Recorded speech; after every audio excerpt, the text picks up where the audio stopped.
3, 2. What's cracking, guys? Omar. Oh, I always. Sorry. Can we do that again? Line. Line. My big bro. Been with me since day one. Yeah, give the post.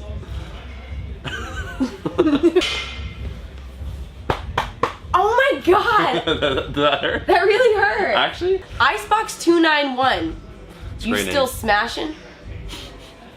Boxes? Wait, you already know what's good! What's good? Hey guys, welcome back to another video. Today I am back with Omar Isuf. Totally another day. Just another day. Yep. Not the same day as the last video. Answer your questions about fat loss. Thanks for having me on. Oh. Yeah, I Okay. answered the whole thing. No, I please just told take you. it away. Yeah. So we're gonna go on your Instagram and we're gonna see what the questions are. Right now, you're currently in a strength fat loss phase. That is correct. You've been consistent for the last 5 weeks. Also correct. 6 weeks. Forming the habits for 6 success. 5 weeks.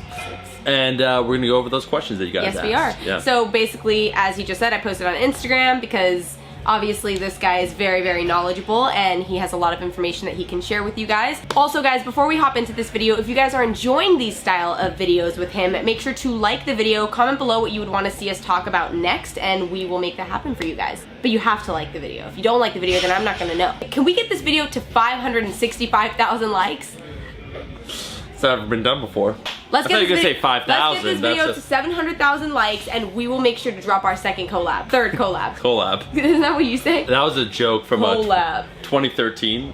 My boy Chris Jones. 700,000 likes, 0 dislikes, and we will get that. We'll get that going for you guys. All right, for now, we're just gonna go ahead and jump right into this video. First one, as a beginner, Bobby Galchev says, "Can I lose fat and build muscle?" Oh, we just kind of talked about that in the last video. Yes, is the answer. Yeah, can you build muscle and lose fat at the same time? Absolutely. As a beginner, yes. Yeah, and I think as a beginner, you need to frame what your goals are. Unless you're excessively overweight or you feel you need to lose a certain amount of weight, I think trying to gain weight slowly. So once again, if you're a male, I assume most of the audience, your audience split is actually more female, or what? Yeah. It's like 80% female. Yeah, so for the women out there, you want to slowly try and gain weight. If you're in the lean mass phase, you're trying to add, once again, where? Hourglass figures, so let's say glutes, hamstrings, quads, also a little bit of the upper body. People have to keep in mind to accentuate the hourglass, you do want to build a little bit. Once again, it's your own choice, but the side deltoids and also your upper body. So aiming to gain maybe about half a pound per month to a pound a month, depending on how tall you are, how lean you are, so that's about 6 pounds in a year to track. And while you do that, you actually might notice, if you're a sedentary individual, you're adding muscle mass at the same time as leaning out. Have you ever smoked crack? What are these questions? Whoa! SP024 said, "I want to lose." You want me to ask that question? Icebox 291. You great still name. smashing? SP024, "I want to lose 30 pounds in body fat but want to gain big muscle. What should I do?" A guy or gal? This is a male. Okay, so he wants to lose 30 pounds and get big muscles. Yes. Everyone has the same goal, which is, I think, is Doing both at the same time. Yeah, is it societal? Is it something that's innate within us, where I think for males, they have a certain physique? And once again, if you look at history, the Greek ideal of what aesthetics meant towards the golden age of bodybuilding, there are some similarities as well as differences, but I think for most people, most guys, they want a certain amount of muscle mass, and then they also want to be lean. Right. You can't do both at once. So you have to decide on your goal. To build muscle takes time. I don't want to say it's easier for women, but the process of building muscle just takes a lot of time.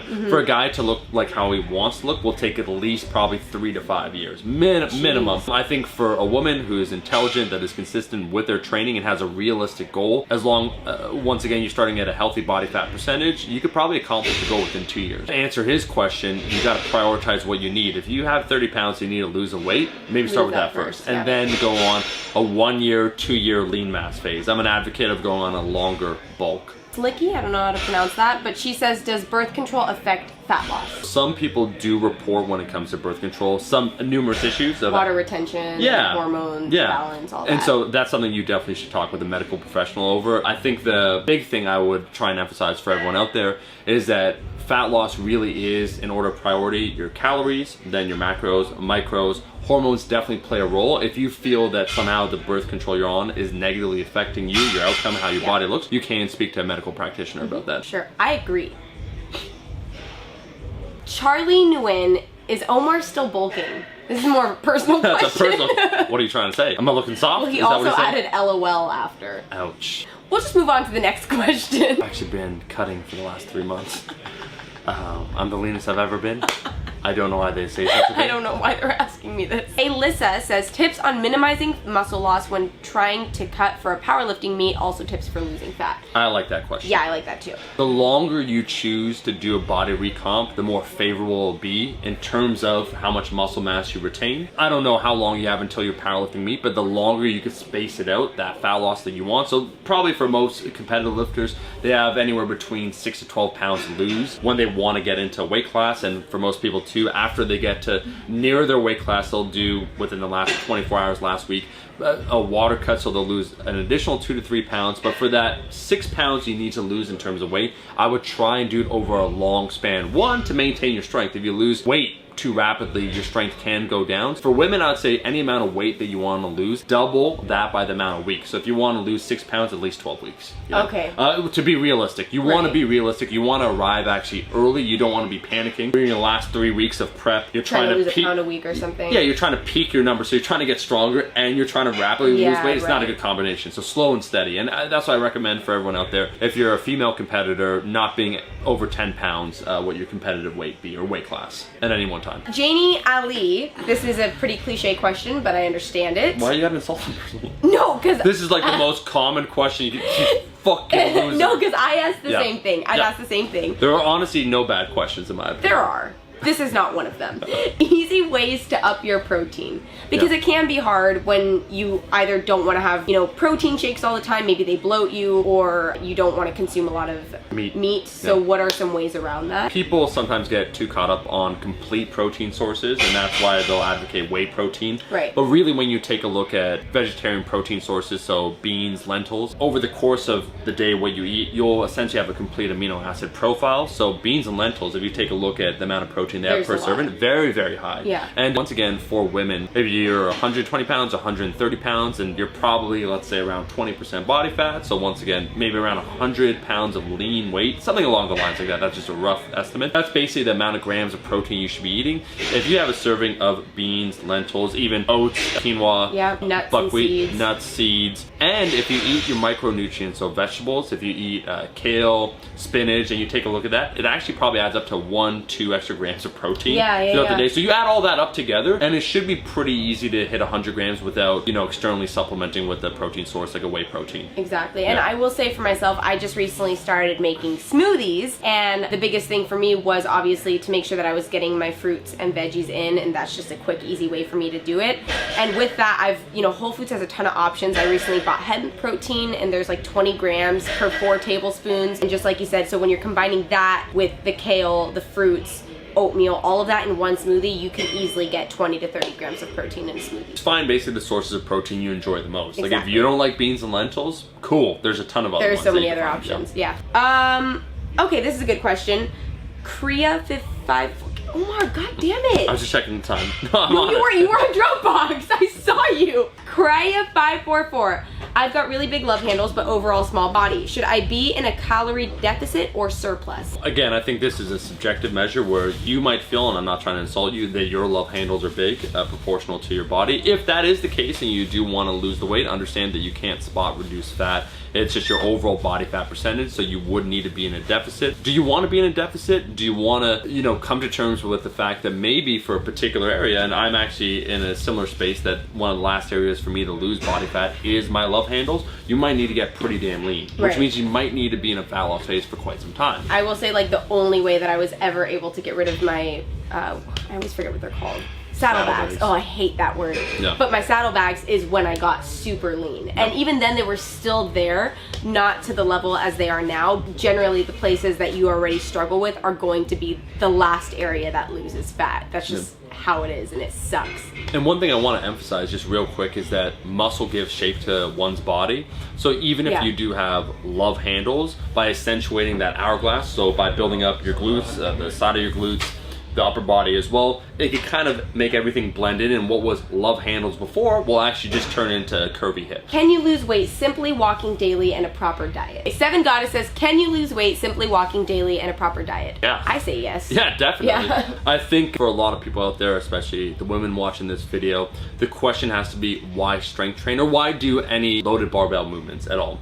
And that is, once again, because if we want to give shape to your body, muscle is important in order to build. Right. Strength is one of the easiest ways to accomplish that. But if for yourself, you don't really care, you're not interested in building a specific physique, you just want to lose overall weight, is it necessary? I think it's important for the longevity of your body, for your joints, for how you feel, in terms of all those positive hormones where, you know, you lift, you get that euphoric feeling when you accomplish something. I think it helps build dedication, a lot of other positive qualities. But if you're just like, man, I want to lose 30 pounds, you can reduce your calories and then walk more. I actually think walking undercover is one of the best ways to expend calories without thinking about it, because when you go for a run, you think to yourself, oh man, I really just trained hard, now I gotta replenish my food, or I gotta get more calories. You feel like you did something, and therefore it's like, well, maybe I gotta reward myself. Right. You go for a walk. That's so true. After you go for a walk, you're not like, oh, I'm about to eat 20 chicken wings. It's just a walk. Yeah, right? yeah, for sure. Pied Pipers, how can I lose weight while recovering from a sports injury? So I don't know if that's the best time to lose weight. I understand if you have a certain injury. Let's say it's like a shoulder injury. So you play baseball and now this shoulder is banged up. You can't use that shoulder. Can you still lift? Absolutely. You can do lower body movement. I think you should be focusing eating at maintenance while you are injured until you can move again. If you are someone that is overweight and so you're on a weight loss phase, you're on a journey, you're attempting to lose fat, and this somehow just made you stuck and now you can't lose any more weight, I think being in a slight deficit is okay, but order priorities, right? You don't always have to have the exact same goal. You can take what they call diet breaks. So a diet break for most people, it's a psychological break where people are prepping for a show. They prep maybe for 16 weeks, then they might have a 4-week diet break and then resume for 8 more weeks. So the same idea, and actually research is very favorable for everyone out there that's curious of diet breaks and their efficacy. So as someone that does a fat loss phase for 24 weeks, so half a year straight, versus an individual that does it for 8 weeks, takes 8 weeks off, 8 weeks on again, 8 weeks off, 8 weeks on. So it's the same 24 weeks of attempting to lose weight, but the results are actually more favorable for the person that spaces it out. Huh. Yeah. Well, there you go. Yeah, little things. But also just get better. Stop hurting yourself. Sport injuries are no good. Life lessons with Jazz. Stop hurting yourself. Basically, everything Omar is giving you guys, information-wise, good, but also just stop hurting yourself.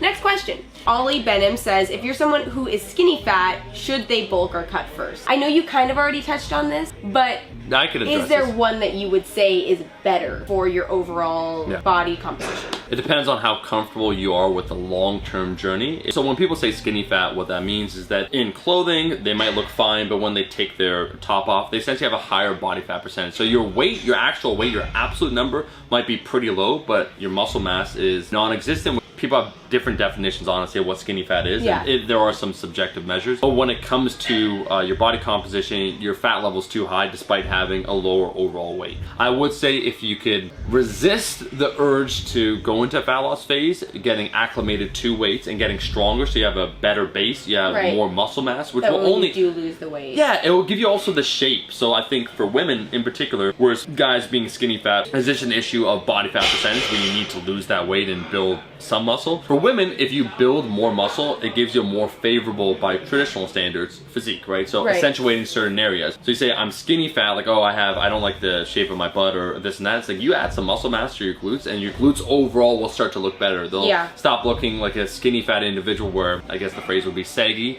in terms of being more plump then, as a result of that muscle mass. A year lean mass phase, just to really build up that dedication, the habits, diet, once again, we talked about the overall concept of just learning to track, and then you can move on to intuitive eating, and then from there begin to lose weight. Yeah. And it is always way more fulfilling when you've lost the weight and the muscle's already there, because then you don't feel, I don't know, it's not always that fulfilling when you are at that skinny fat phase and you just automatically lose the weight, because you're not really gonna do anything that's gonna change your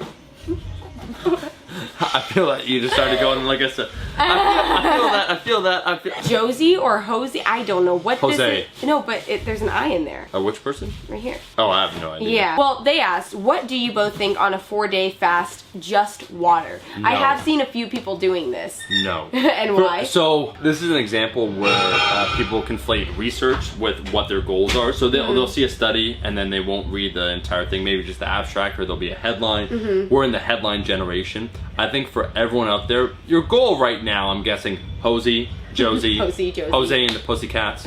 I'm guessing your goal is to try and get a better body composition, and for that, a body recomp, it's not necessary whatsoever. Okay. Yeah, just simply put. Right? Okay. Yeah, I think people need to have healthy habits when it comes to eating. That is not one of them. Yeah, because then probably someone thinks to themselves, oh, I do a 3-day fast, cool, like I'll lose a little bit of weight. Why don't I do a 4-day fast, a 5-day fast? And really, aren't you just losing water in 4 days? Like you're not, you can't be actually losing more than a pound in that 4 days of actual fat. It's not the solution for your long-term weight loss. Lacey Leah says, I've been in a 500 cal deficit except for weekends and special occasions for months, but I haven't lost any weight. Okay, so Lacey is the name. What you need to look at is your average daily caloric intake. So here's what we mean. Let's say your maintenance is 2,000 calories. So you're saying you're eating 500 calories below maintenance Monday through Friday. So that's 1,500 calories each and every one of those days. That means by time Saturday and Sunday happens, you're 2,500 calories in the negative, which is good to lose a pound of fat. Right.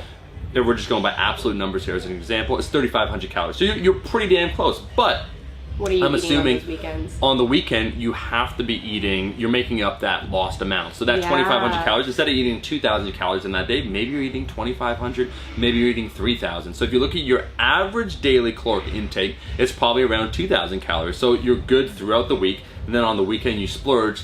We want to take a look at that average, and what I would say is I would actually have you eat more calories every single day, but have it more unicaloric, it's called. So every single day it's more identical, or have one day where you eat 300 calories more, a refeed. And a refeed means different things in this context, but for an individual's average daily caloric intake that will influence things. And also just remember, everyone out there, especially women, that when it comes to tracking calories, sometimes we underestimate. So we think we're 500 calories in a deficit and we're closer to 200 to 300. And when you multiply that over 5 days, 7 days a week, an entire week, it can make a huge impact. Right. Yeah. And I didn't even think about that when you do, when you are in that $2,500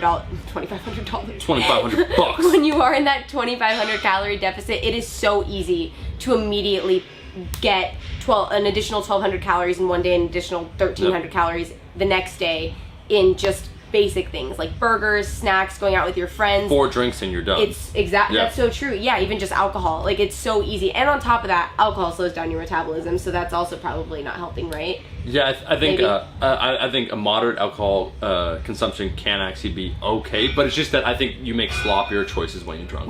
Yeah, and then it's easier to go to McDonald's and Taco Bell. Exactly. Yeah, that's definitely what it'd be. Cool. So guys, that is going to be it for this fat loss Q&A with Omar Isuf. Thank you, Omar, for being in this video. Who's this guy? The guy that Who are you? The imposter. Thank you so much for watching this video. I really hope that you guys enjoyed it. If you did, make sure, again, to throw the video a thumbs up. I will be leaving a comment down below and pinning it so that you guys can just respond with any other videos that you would like to see from us in the future. Make sure to check out Omar's YouTube channel and his Instagram. I'll also leave his phone number, home address, and all of that, and his social security linked in the description box for you guys. Did you just hear that person miss that lip? Yeah, I did. Like, I don't know if you can boost the audio, but I love when you hear someone miss, like, they're all confident, like, let's go, bro, and then you just hear 10 seconds later, like, fuck! You probably didn't hear that, but it was great. Alright, that's it. I'll see you guys in the next video. Besitos. Bye!